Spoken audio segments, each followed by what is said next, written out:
Hey, Moon here. I know I've been more behind the scenes lately, but today I wanted to share with you a personal story. Not to make you feel like you need to believe what I'm saying, but just to share how I got into looking into such crazy, nonsensical bullshit.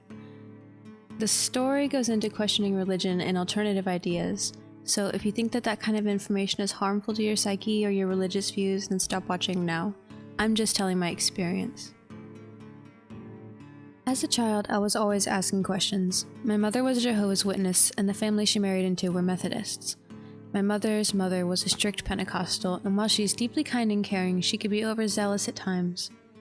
I would go to church on Saturday to the Kingdom Hall. It was very serious, everyone was really polite and respectful, and we attended memorial every year. On Sunday, I would go to the Methodist church with my grandma and grandpa, and they were overall pretty jolly, but they could get serious too. My Sunday school teacher actually told my class that if we didn't pray for all our friends and family, that bad things would happen to them. During Easter Sunday, instead of hunting for Easter eggs with the rest of the children, she made us make crosses out of nails and wire by candlelight while she talked to us about the bloody sacrifice of Jesus Christ in vivid detail. On Wednesdays, we had the Jehovah's Witnesses come over for study. I had a study booklet that I would have to answer questions in like an extra school assignment. They talked about Jehovah and how he would only save 144,000 virgins to rule in the kingdom of heaven, knowing full well it would not be them.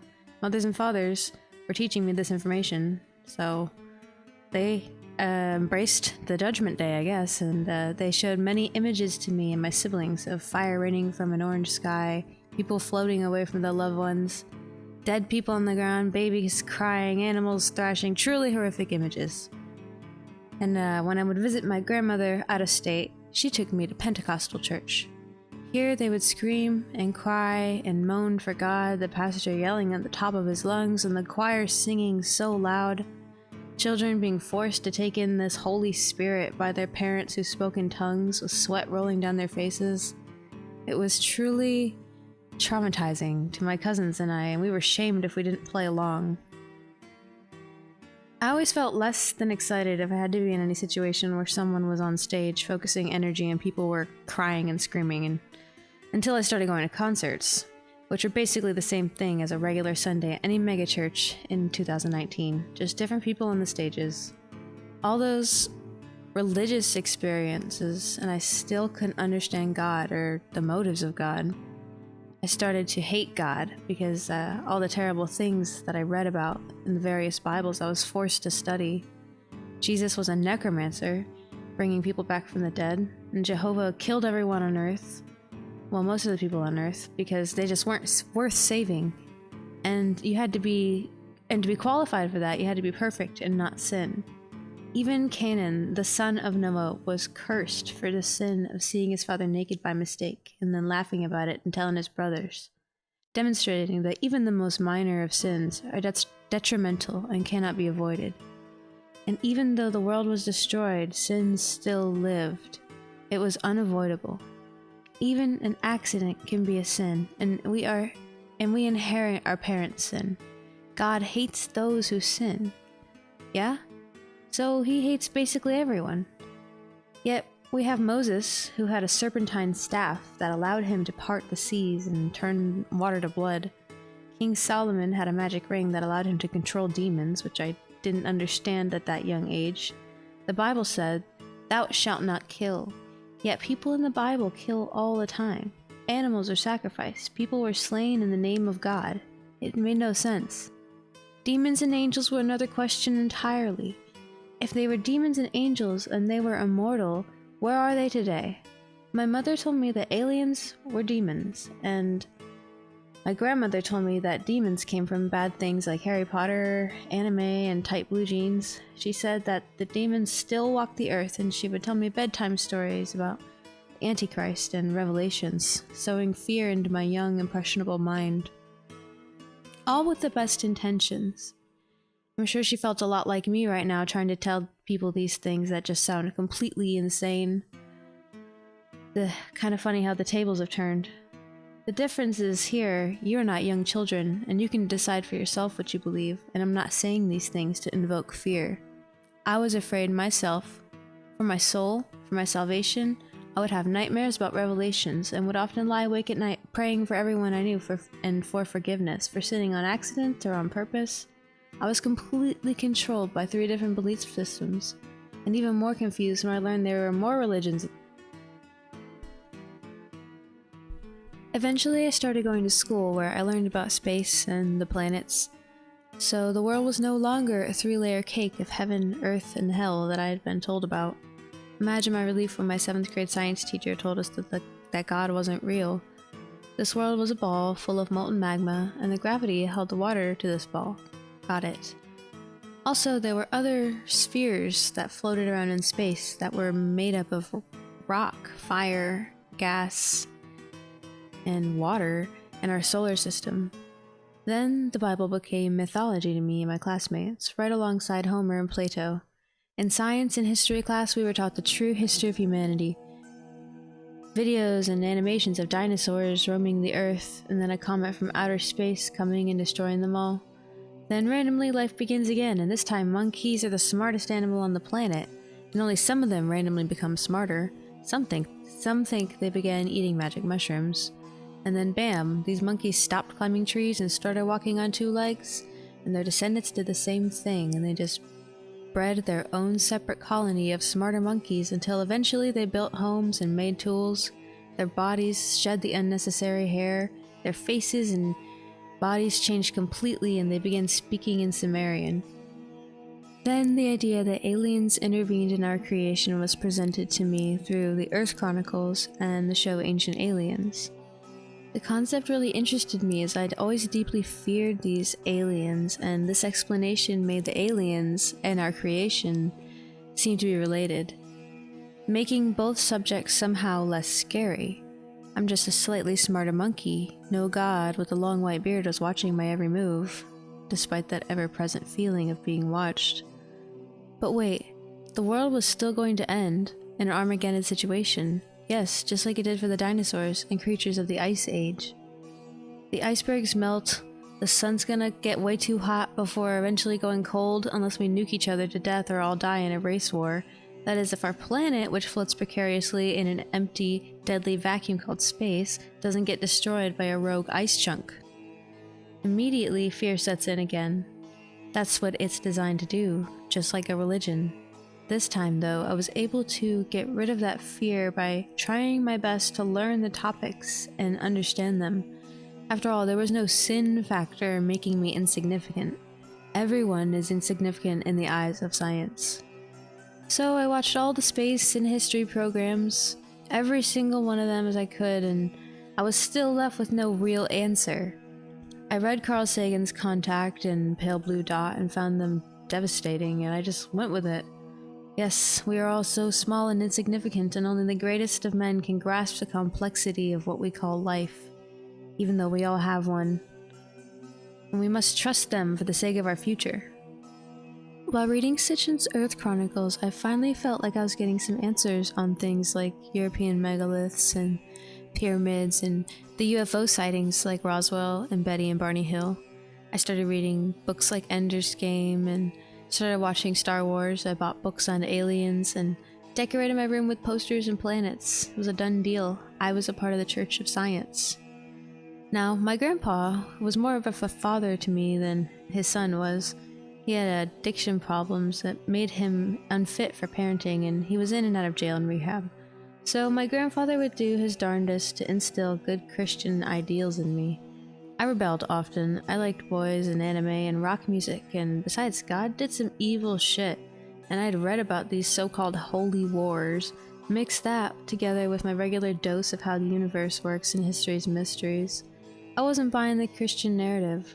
I still don't buy it completely, but I've decided that the many variations of the Bible are not what it was originally intended to be, so they cannot be fully trusted. I do find value in some of it, and I know a few Christians who are some of the most genuine and caring people I've ever known. My grandpa was the best of them. He always treated people with respect, even if he completely disagreed with them. He would go out of his way for people who were considered sinners because he believed that he was just as much of a sinner as they were, and that everyone had great potential to grow and become better. He was always forgiving when he was wronged. I say this because I feel like I wronged him in the only true argument we ever got into. One weekend, I was asking him questions about his work. He was an electrical engineer, a term I didn't really understand at the time of the argument. I just knew he built jets and rockets and worked with radar. I knew he'd recently gone to work at the infamous Area 51, and naturally saw this as an opportunity to learn some insider information. I was buzzing with questions. I asked him if there were any space aliens, or are there any alien spaceship parts or crafts, and he looked at me and he just said that there were no space aliens. I began to retort, citing the books I'd read about abductions and CIA documents that I'd seen presented to me on TV. He looked at me and he said not to believe everything that I see on TV. So I said, okay, forget the TV. You don't think that out of the millions and billions of other planets and stars out there, there's no other intelligence? He simply said to me that there were millions and billions of other planets. I was so confused that I asked him again, what did you say? He said, this is all there is. I've been up as high as you can go. I would know. I looked at him with my eyebrows all wrinkled up and said, what about space and the planets and everything I've ever learned in school? I asked about NASA and the rockets, and he said, oh yeah, they were real rockets, but they weren't going into outer space. He said that they couldn't do it. I sat there for a moment and asked, how can you think this? We landed on the moon. My grandma was a teacher in school. She taught the same stuff we teach today. He sort of rolled his eyes a little bit and said, I know what they teach there. They also teach evolution. I was aware of his views on evolution from an early age after becoming interested in things like Yu-Gi-Oh! And Pokemon, which used terms like evolve and had gods on them. I always just kind of ignored his comments. I got upset and I told him that I thought he was confused and misguided. He was 65 years old and I was 16. I've only been on passenger planes, and he's built high-altitude jets, been to Area 51, and works with the Pentagon. I realize now why he was so secretive at times, always locking the door to his office and spending hours on the phone or on Skype video chats. I would sometimes wait for him impatiently, but I never heard anyone else's voice, of course. He just used a headset. I know he wrote instruction books on bombers like the B-1B Lancers, and he wrote books on electronic countermeasures, which I read about, and is an electrical or electronic device designed to trick or deceive radar, sonar, or other detection systems like infrared, according to Wikipedia. So, just learned about that. Despite all this, I was adamant that I was right and he was wrong. After all, he was a Christian, and there was just too much wrong with Christianity for me to believe anything taught by their doctrine. I ended the conversation, and he told me if I had any more questions to ask him, to which I just rolled my eyes and went to waste my time with some handheld video game. I never did ask about it again. He passed away many years ago, so when I heard the idea of flat Earth again, I was upset. I was still clinging to the comfort of this world being a random accident, and everything that we did had no true meaning. The idea of a God-created world was still taboo for me and the people around me. I was so resistant to the information that I completely ignored it on YouTube, and it kept popping up based on other videos I was already watching, and curiosity eventually got the best of me as my grandfather's words echoed in my head. And I looked into it and I dug deep. And then I thought, why would they show something like ancient aliens on television if it was so conspiratorial or secretive?